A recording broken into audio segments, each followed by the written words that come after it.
Sunnah itu bukan, jadi kita harus merubah definisi masalah, bukan merubah, jadi pola pikiran kita, mindset kita harus dirubah ketika mendengar hukum sunnah.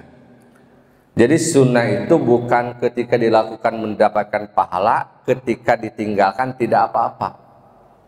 Justru pikirannya kita ketika mendengar sunnah itu, ketika dilakukan itu kita mendapatkan keuntungan, ketika ditinggalkan kita rugi.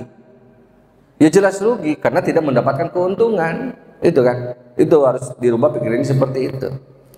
Sehingga kita tidak pernah menyepelekan sunnah-sunnah. Itu walaupun itu istilahnya sunnah-sunnah yang biasa. Ini saya ingin menyampaikan sebuah kisah yang sangat luar biasa, yang mungkin kita sering menghiraukannya. Seorang sahabat kan, perawi hadis namanya Abu Dawud, yang terkenal kitabnya dengan Sunan Abu Dawud, yang nama aslinya adalah Sulaiman. Ketika Abu Dawud menunggangi bahtera atau perahu, kan, menunggangi bahtera dengan beberapa orang, dia mendengar di pinggir itu ada yang bersin. Kemudian dia mengeluarkan 1 dirham membayar tukang perahu supaya menepi dulu, karena dia mendengar yang bersin, hanya untuk mengatakan yarhamukallah. Sampai orang-orang pada kaget kan, kenapa ini Abu Dawud sampai rela-relanya dia membayar 1 dirham kepada tukang perahu hanya untuk menepi, hanya untuk membacakan yarhamukallah. Jadi ketika berlayar mendengar di sana ada yang bersin, dia bayar dulu, ini 1 dirham, menepi dulu katanya, dibayar. Setelah sampai yarhamukallah, itu yang bersin tadi, dia menjawab juga ya dikumullah. Aneh kan para penumpang, katanya sampai rela-relanya membayar hanya untuk itu. Tak selang lama para penumpang itu ketiduran semuanya, dan semuanya bermimpi. Di dalam mimpi itu ada yang menyerukan, wahai para penumpang perahu, kamu tahu bahwa Abu Dawud itu telah membeli surga dengan 1 dirham. Coba, luar biasa. Telah membeli surga dengan 1 dirham. Itu amalan sepele kan, tapi luar biasa. Makanya la tahqiranna minal ma'ruf, saya jangan pernah menyepelekan kebaikan walaupun dianggap sepele. Nah itu contohnya Abu Dawud kan. Sehingga ada yang membuat buku atau kitab tentang itu, sunnah kan, sunnah 1 dirham mendapatkan surga. Jadi dengan 1 dirham luar biasa. Jadi kalau kita misalkan ada yang bersin, ini syaratnya berdoa itu kalau dia mengatakan alhamdulillah. Kalau dia tidak mengatakan alhamdulillah, itu nggak usah dijawab. Bahkan Ahmad bin Hambal ketika ada seorang yang bersin, dia lupa untuk mengatakan alhamdulillah, dia caranya begini. Bagaimana kalau ada orang yang bersin, katanya apa yang harus dikatakan? Maka orang itu menjawab alhamdulillah, dia langsung menjawab lagi yarhamukallah gitu. Jadi kalau ada orang yang bersin itu pertama beda dengan orang-orang zaman jahiliyah. Justru bersin itu dianggap suatu kesialan. Bersinnya semakin kencang, itu sialnya semakin besar. Itu zaman jahiliyah. Nah, ketika Islam lahir itu ada sunnahnya. Ketika orang bersin dia mengatakan alhamdulillah, yarhamukallah, bersin lagi alhamdulillah, kita doakan lagi, bersin lagi alhamdulillah, kita doakan lagi yarhamukallah, sampai 3 kali. Ada yang mengatakan keempat kalinya, ada yang mengatakan ketiga kalinya jawab anta majkum, ada yang mengatakan keempat kalinya anta majkum, kamu itu flu. Jadi begini, ada yang bersin, dia mengatakan alhamdulillah, kita balas, doakan yarhamukallah. Dia membalas lagi yahdikumullah. Dia bersin lagi, dia mengatakan alhamdulillah, kita doakan yarhamukallah. Dia mendoakan lagi yahdikumullah. Ketiga kalinya dia masih bersin, anta majkum, kamu itu flu. Itu majkum itu flu kan. Sekarang mah kan bukan saja mendoakan, malah bukan mendoakan, tapi awas corona kadang kan gitu biasanya kalau flu itu. Ada juga yang mengatakan keempat kali, ketiga kali masih mendoakan, keempat kalinya masih bersin, anta majkum, kamu itu flu. Itu. Nah itu kisah menarik dari seorang Abu Dawud kan, perawi hadis. Bahkan dia sampai hafal berapa ribuan hadis kan. Itu Abu Dawud itu yang terkenal dengan kitab Sunan Abu Dawud. Jadi jangan pernah menyepelekan. Jadi kalau misalkan ada orang yang bersin, jawablah yarhamukallah. Kalau misalkan dia lupa, ingatkan. Ya, cara mengingatkan seperti Imam Ahmad bin Hambal. Bagaimana kalau ada orang bersin, apa yang harus dikatakannya? Maka alhamdulillah kan. Itu. Kemudian didoakan yarhamukallah, mendoakan lagi yahdikumullah. Yarhamukallah artinya semoga Allah merahmati kamu. Yahdikumullah kan. Yahdikumullah, semoga Allah memberikan petunjukan.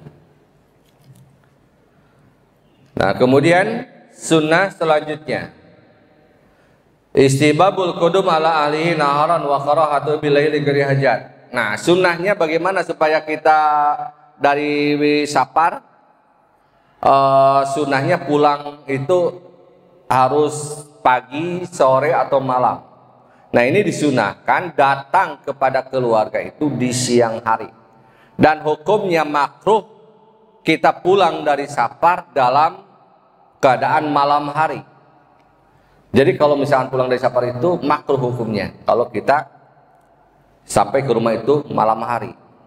Jadi diusahakan kalau kita misalkan pulang dari safar itu diusahakan masih siang hari. Nah, di sini hadisnya idza tola ahadukum al-ghaibata fala yatruqanna ahlahu lailan. Kalau kamu ini safarnya safar lama. Safarnya kalau safar lama. Idza tola ahadukumul ghaiba, apabila lama salah seorang kalian tidak ada di rumah, maksudnya pergi meninggalkan rumah dalam keadaan lama, fala yatruqanna ahlahu lailan. Jangan mendatangi keluarga kamu di malam hari. Ya, hukumnya makruh. Jadi larangan itu ada larangan makruh, bukan haram. Kenapa? Di antara alasannya adalah supaya si istri itu tidak kelihatan dalam keadaan tidak rapih atau dalam keadaan tidak berbenah diri. Kalau malam hari kan kadang rambutnya acak-acakan, bajunya kusut, sehingga tidak membuat laki-laki itu nyaman melihatnya dan bisa berpaling ke yang lain. Itu diantaranya. Jadi intinya supaya membuat suami itu senang ketika melihat istri. Kalau sekarang pulang di siang hari juga kadang nggak ada bedanya, padahal tujuan makruhnya mendatangi istri di malam hari itu supaya melihat istri itu dalam keadaan berhias. Itu membuat laki-laki menjadi senang kan ketika melihatnya. Kalau sekarang kan ada komunikasi, misalkan mau malam hari juga, misalkan, tapi pada asalnya hukumnya makruh karena datang secara tiba-tiba kan dalam keadaan istri lagi istirahat dan penampilannya lagi kagak rapi, maka hukumnya makruh. Nah, jadi intinya yang disunahkan itu kalau misalkan ketika suami pulang ke rumah, maka sambutlah dengan penampilan istri yang terbaik yang membuat suami menjadi senang melihatnya. Itu intinya. Karena alasannya, ilahnya tadi si suami makruh mendatangi istri di malam hari itu karena khawatir si suami melihat keadaan istri dalam keadaan tidak membuat pandangannya itu menjadi senang. Itu intinya ilahnya. Kemudian naha ayatrukor rajulu ahlahu lailan. Rasul melarang laki-laki mendatangi istri pulang ke rumah dalam keadaan malam hari. Jadi ini larangan langsung, tapi larangannya juga larangan makruh muttafaqun alaih. Jadi kalau kita mau sunnah, mau nyunnah ketika pulang ke rumah, datanglah di siang hari dan usahakan, karena ilahnya yang tadi, tujuan supaya suami datang di siang hari itu dalam keadaan wanita atau istrinya itu dalam keadaan berhias diri. Karena tujuan wanita berhias itu hanya untuk suami, bukan untuk orang lain. Sekarang banyak yang terbalik, di rumahnya amburadul, kan? Dalam keadaan berpenampilan tidak menyenangkan, tapi pas berangkat keluar dia berhias. Berarti berhiasnya untuk siapa? Nah itu kadang terbalik kan. Padahal tujuannya wanita berhias itu hanya untuk suami, hanya untuk dipandang suami. Tapi banyak kenyataannya ketika di hadapan suami dia berpenampilan seadanya. Tapi ketika kita mau berkumpul dengan orang lain, berpenampilan diada-ada, gitu. Dibuat-buat. Jadi makruh kan. Gitu. Kemudian Rasulullah SAW bersabda juga, la yatruku alahu lailan, jangan mendatangi istri di malam hari. Wa kana yatihim gudwatan aw asyatan. Rasul suka mendatangi pulang dari safar itu gudwah aw asyah, pagi atau sore. Jadi nggak nyampe malam. Ya. Kemudian kita lanjutkan supaya tamat masalah bab safar ini karena sedikit lagi. Bab mayakulu idza raja wa idza ra'a baldatahu. Nah, sekarang ketika kita dari safar pulang, sudah misalkan kalau keluar negeri sudah kelihatan di Indonesia, ada doanya juga. Kita berangkat kerja misalkan ke Jakarta atau ke Bekasi, sudah mau kelihatan Depok, ada doanya juga. Doanya juga gampang-gampang dihafalnya karena pendek-pendek. Nah, ini diantara sunahnya ketika kita sudah melihat kampung kita, maka bacalah doa ini.